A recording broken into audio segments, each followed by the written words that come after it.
Hello, Rob Lambert here with AssetProtectionTraining.com. Today we're taking on a unique clause that's normally only found in offshore and some onshore, but mostly offshore asset protection trusts. It's called an Excluded Persons clause. At least that's what I call it.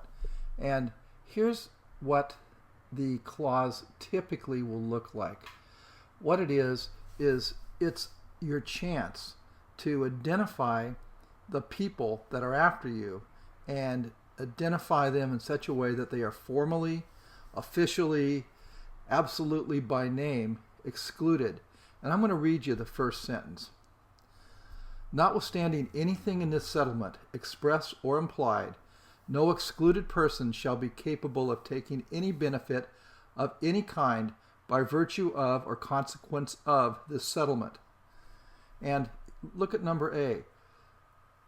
It bottom line says the excluded person cannot have any benefit from the trust fund and the income thereof, and it shall henceforth be possessed and enjoyed to the entire exclusion of any such excluded person.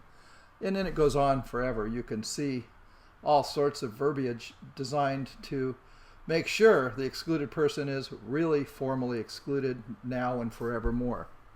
And it's kind of a nifty little provision.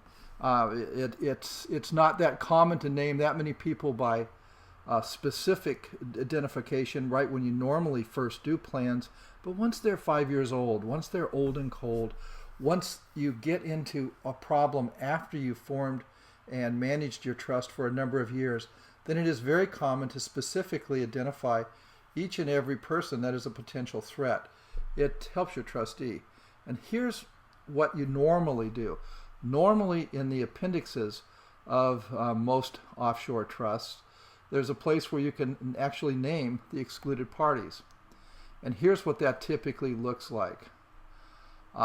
Typical excluded persons definition. Look, number one, it includes all courts, panels, administrative, or judicial bodies. It includes all creditors of any settlor or beneficiary. It basically includes everybody you can think of in this generic listing.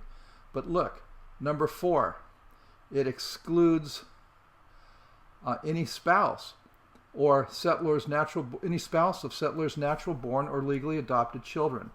This is pretty common. The reason it's common is just put yourself in the shoes of a 60-year-old entrepreneur, and she's been working her life away, and she sees her little baby boy about to marry this blonde floozy that she's just sure is out for his money.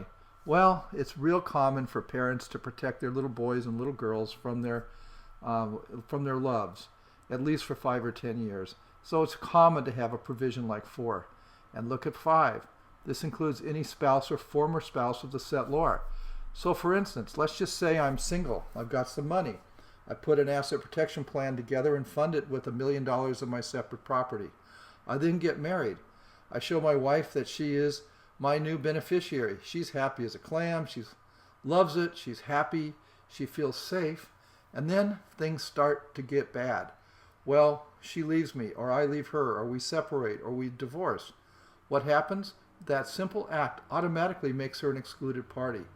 And it's saved many of my clients a few bucks who got into ill-conceived marriages after doing asset protection planning. And look at number 6. This lets you add people to the schedule. And normally at first this is empty, but you can see many trusts with 10 to 20 or 30 names as decades go by.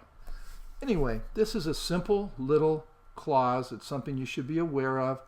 It's kind of nice. There's no magic. It just is another tool to put another barrier in the path of a creditor who's trying to separate you from your hard-earned money. I hope to see you later. Thank you very much for your time. Bye-bye.